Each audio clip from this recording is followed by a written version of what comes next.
您好，这里是张连视野。乌军决心把战火烧到俄罗斯本土。最近一段时间，乌克兰使用大量的无人机，不断的对俄罗斯本土目标进行攻击，弄得呢各个地方的俄罗斯人现在都意识到呢，战争已经来到了他们的头上，已经来到了他们的附近。乌克兰针对这一个新的战略，乌克兰国家安全与国防委员会秘书奥莱克西·达尼洛夫昨天呢，在乌克兰广播电台宣布，乌克兰正在研发自制的新型巡弋飞弹和无人攻击机，前程可深入俄国本土1500公里。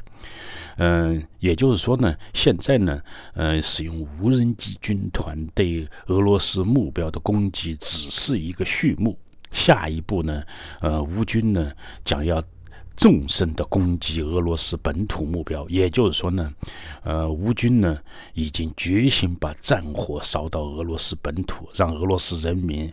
知道尝尝战争的滋味，尝尝这个经常受到炸弹袭击的滋味。这个达尼洛夫还指出呢，乌军部队呢当然只攻击俄罗斯的军事设施，其他的非军事设施呢不是受到乌军正规部队的攻击，而是受到自由俄罗斯游击队和自由俄罗斯军团的攻击。他们是俄国人组成的军队，并非乌克兰所能控制的。也就是说呢，如果俄罗斯人的一些民用目标遭到攻击，那也是自由俄国游击队或者说是自由俄罗斯军团所组成的这个武装力量进行的攻击。因为呢，北约呢援助乌克兰的所有武器呢都有一个限制条款，那就是不能用来攻击俄罗斯的境内目标，当然更不能攻击俄罗斯境内的民用目标。所以呢，乌军要想打击俄罗斯本土目标，只能使用自己造的武器。另外呢，他当然也不能攻击民用目标，因为攻击民用目标呢，可能使得北约跟他翻脸。好在呢，现在乌克兰拥有大量西方的先进武器，可以直接仿造。布达诺夫将军还指出，战争必须转移到俄罗斯领土，这是现在已经成为乌克兰领导层的共识。也就是说呢，俄国人呢，自己酿的战争这杯苦酒呢，他们自己要充分的品尝。布达诺夫呢还安抚乌克兰人民不必害怕，那个瓦格纳雇佣军，即便他们现在进入到白俄罗斯，距离乌克兰很近，但是呢，他说呢，瓦格纳雇佣军呢没有重型武器，对乌克兰的威胁微乎其微。他说我们没把它当回事情。布达诺夫还指出呢，随着这个瓦格纳高层团灭，苏罗维金为代表的一群主战派被清洗，现在俄罗斯真正的主战派已经所剩无几。俄罗斯特工现在都认为，现在普京圈子里面的克里姆林宫高层几乎都是70岁以上的老人。他们认为呢，这简直就是一个垂死的老人俱乐部。他们都生活在幻想之中，生活在苏联帝国强大无比的意淫当中。当然乌军呢也没有放弃目前的在本土境内的驱逐俄军的行动。不过呢，乌军现在呢进展呢仍然不是太快，因为他仍然在致力于清理雷区。而俄军呢现在呢已经把这个地雷战呢当成狙击乌军的一个主要的这个方式。俄军呢现在是使用远程布雷系统，不断的布雷。也就是说呢，当他发现危险了，他就立即布雷，然后呢退却。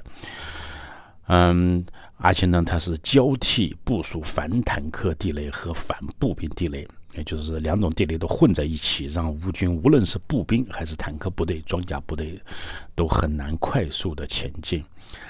不过呢，现在呢埋地雷呢是不用工兵了，不像以前了啊，需要很多人啊开着车或者背着地雷到道路上或者说原野里面小心翼翼的埋设地雷。现在呢都是使用了远程布雷系统。这个远程布雷系统呢就是火箭炮，特种的火箭炮。也就是说这些地雷呢是被当成炮弹一样发射到预定的这个阵地、预定的区域。然后呢，这些地雷呢，它的第一次呢，它落地以后呢，它震动呢，它只是打开它的那个就是那个接触装置，它不会爆炸。只有第二次在受到撞击或者受到车辆压迫的时候呢，它才会爆炸。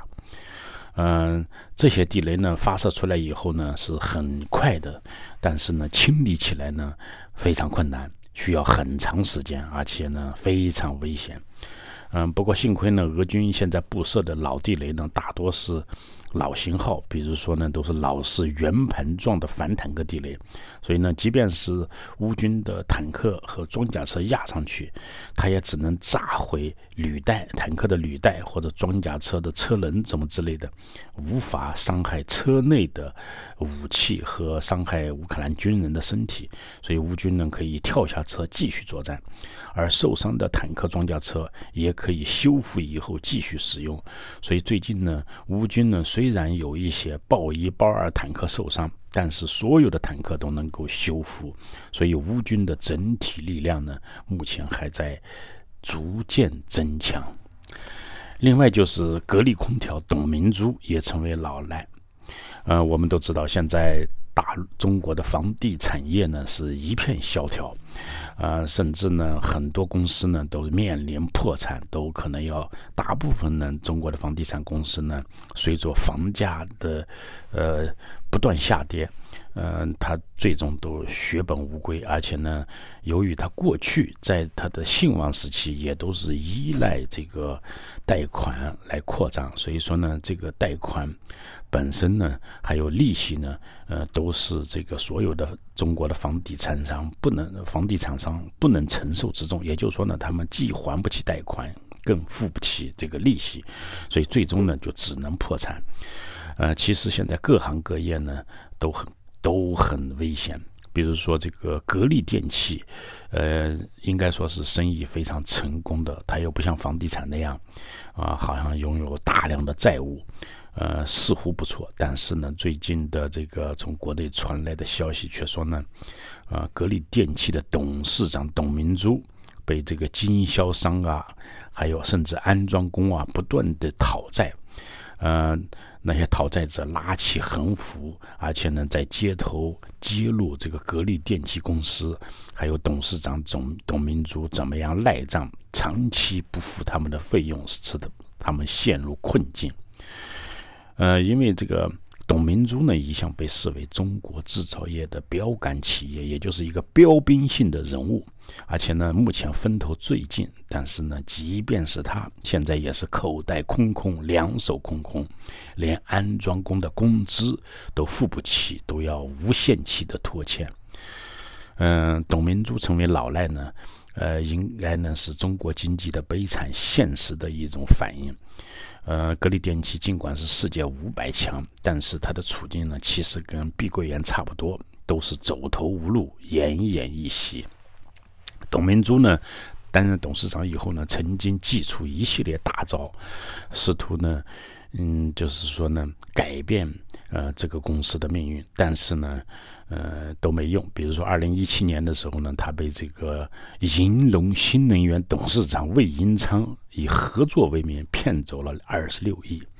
2018年呢，董明珠呢宣布投资500亿要造芯片，当时呢是豪情满怀，宣布4年内要造出芯片，实现国产芯片完全自给。结果呢，白白投入500亿，可能国家还补贴了几百亿，最终呢是什么一片芯片也没造出来。后来呢，董明珠呢还要造出了格力空调发电空调一体机的这个豪言，就是说呢，它这个空调。这个格力空调呢，还可以同时发电，这简直都是一个笑话。好像他造的机器成了永动机一样，既能够这个就调节温度，又能够发电，这简直都是莫须有的事情，但是呢，董明珠居然相信这个，而且呢，格力公司呢居然投入巨资，这实际上纯粹都是简直就是被骗子给骗了。但是呢，这个董明珠呢，她本身呢，因为呢素质极差，也没有受过什么教育，也没有什么文化，只是一个疯狂的中国大妈而已。所以说呢，她应该说呢，经常是心血来潮瞎折腾，张狂到忘乎所以，不断体现中国大妈的破坏能力，而且不断升级。他还一会儿要造手机，一会儿都要造汽车。你说你一个空调公司的董事长，利用的都是人家现成的简陋技术，而且呢，比如说呢，空调呢，主要的这个核心设备是压缩机，也就相当于汽车的发动机，这实际上都是日本技术。而且最近日本这个压缩机生产线呢，将要从中国撤离，格力空调以后呢，要从日本高价进口压缩机，那样呢就会推高成本，使得格力就变成昂贵的这个空调设备，到时候你卖给谁呀？所以说呢，董明珠正在成为笑话，而格力空调呢也正在走向破产。